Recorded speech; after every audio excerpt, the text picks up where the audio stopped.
আলাইকুম। কেরানীগঞ্জ সুপারটেন্ডেন্ট 6 নম্বর ওয়ার্ডে একটা মার্ডার হয়েছে। আপনারা দেখতে পারতেছেন এক মহিলা, ওনাকে নৃশংসভাবে মার্ডার করা হয়েছে।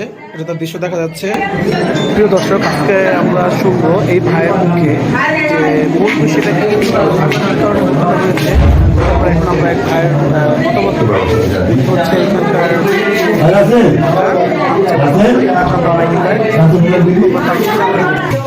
আসসালামু আলাইকুম ভাই, এই যে মার্ডারটা হয়েছে এটার মূল বিষয়টা কি ছিল আপনি একটু বলবেন ভাই? এটা আমরা আজ রাত 8টা বাজে আমরা খবর পাই যে আমাদের গ্রামে খেজুরবাগ টাইলস মসজিদের পিছনে একটি বাড়িতে একটা মেয়ে মার্ডার হয়েছে। তো আমরা ঘটনাস্থলে লোকজন নিয়ে আসলাম। আসার পরে দেখলাম যে এই অবস্থা। আপনারা ভিডিওতে দেখছেন যে মেয়েটিরা হয়তো বা আমরা আমাদের যে ধারণা মাথায় একটা আঘাত করছে বা ধর্ষণের কোনো করার চেষ্টা হয়েছে। তার গলার ভিত্তিতে আমরা দেখলাম অন্য পেছানো দিকে আমরা যে ফাঁসি দিব এরকম কোনো প্রসেসিং নাই। তো আমি যতটুকু আমরা ঘটনা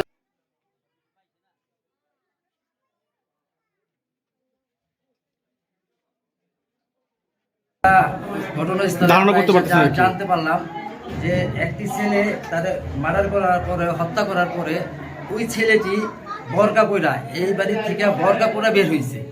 তো এলাকার কিছু ছেলে পেলে তাকে আটক করছে। আটক করার আনুমানিক ঘটনাটা কখন ঘটছে? আনুমানিক ঘটনাটা 8:30টার দিক হচ্ছে।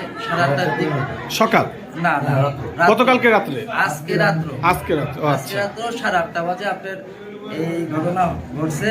তো যখন এলাকার লোকজন তারা আটকানোর পরে দেখা গেছে যে সে বরকা পরে আটকাইছে।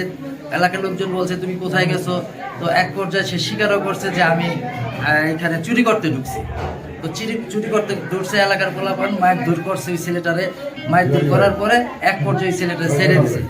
তো আমরা এই ঘটনাটা যখন এই ছেলেটা ছাড়া দেওয়া হয়, ছাড়া দেওয়ানোর কিছুক্ষণ পরে আমরা যখন যে বাড়িতে চুরি হয়েছে এই বাড়ির ভিতরে যখন আমরা ঢুকি তখন দেখি না, বাড়িওয়ালারে ডাক দিই, বাড়িওয়ালা নাই, ম্যানেজারে ডাক দিই, তারা বলছি তাদের দায়িত্বে আমরা এই রুমের ভিতরে প্রবেশ করি। প্রবেশ করার পরে যে দেখি যে এরকম একটা অপ্রীতিকর ঘটনা ঘটে গেছে, যে একটা মেয়েরে এরকম হত্যা করে গেছে।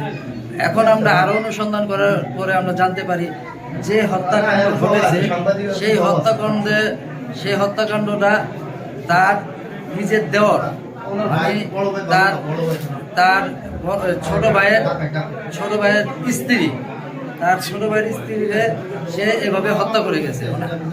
মানে আপনি আশঙ্কা করতেছেন আর কি, ধারণা করতেছেন যে তার দেবর তার ভাবিকে হত্যা করছে।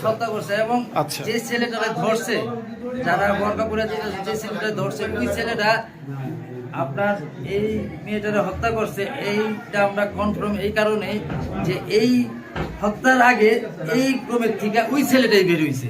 ও আচ্ছা, যখন কেউ বের হইলো বোরকা পিন্ধে আপনার ওরকে মুখ দেখছিলেন? মুখ দেখা হয়েছে? হ্যাঁ হ্যাঁ, বোরকা খোলানো হয়েছে, অনেক মাইর দূর করা হয়েছে, বোরকা ছিঁড়াও ফেলাইছে।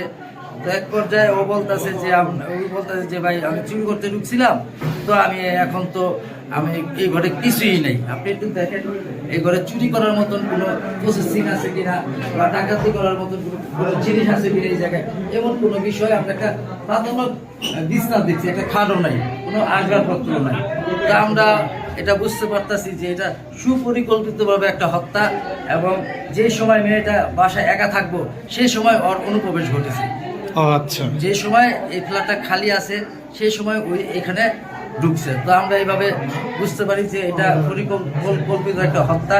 তো আমরা চাই আমাদের যে পুরো দেশ যে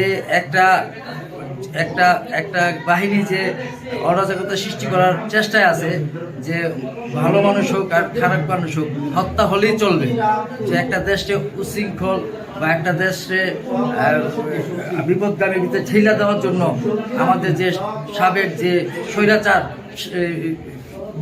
প্রধানমন্ত্রী ছিল তার ইষ্টিপুষ্টরা এবং তার সহচররা তারা নিজেদের এই দেশটারে উশৃঙ্খল এবং নির্বাচনকে যাতে তারা নিরপেক্ষ ভেন্যু না থাকে, দেশের পরিস্থিতি যাতে খারাপ হয়, এই সমস্ত কিছু দুষ্কৃতীরা আমার মতে এরকম ঘটনা ঘটাচ্ছে। শুধু এই জায়গায় না, গেছে কালের মানে আপনার আনুমানিক আমরা 10টা 15 মিনিটে আমরা এই খেজুরবাগবাসী গ্রাম থেকে একটা দুটো ছেলের উদ্ধার করা হয় র্যাব 10 থেকে। সেই দুটো ছেলের হাতে আমরা অস্ত্র পাইছি। আমরা প্রত্যক্ষভাবে 3 রাউন্ড গুলি পাওয়া গেছে। তো আমি আপনাদের মাঝে দেশবাসীকে জানাতে চাচ্ছি যে আমাদের এই মেসা কাজ বন্ধ করার জন্য যেই রকম পদক্ষেপ নেওয়া প্রয়োজন আইন প্রশাসন সরকারের, আপনারা সেইভাবে পদক্ষেপ নেন। আমরা আপনাদের পাশে আছি, সর্বক্ষণ থাকবো। আমাদের দেশ আমরা মুক্ত করছি স্বৈর শাসন থেকে। আগামীতে দেশটা যাতে আমরা সুশৃঙ্খল গণতন্ত্র ফিরিয়ে আনতে পারি এবং এই দেশের সকল মানুষের নিরাপত্তা দিতে পারি।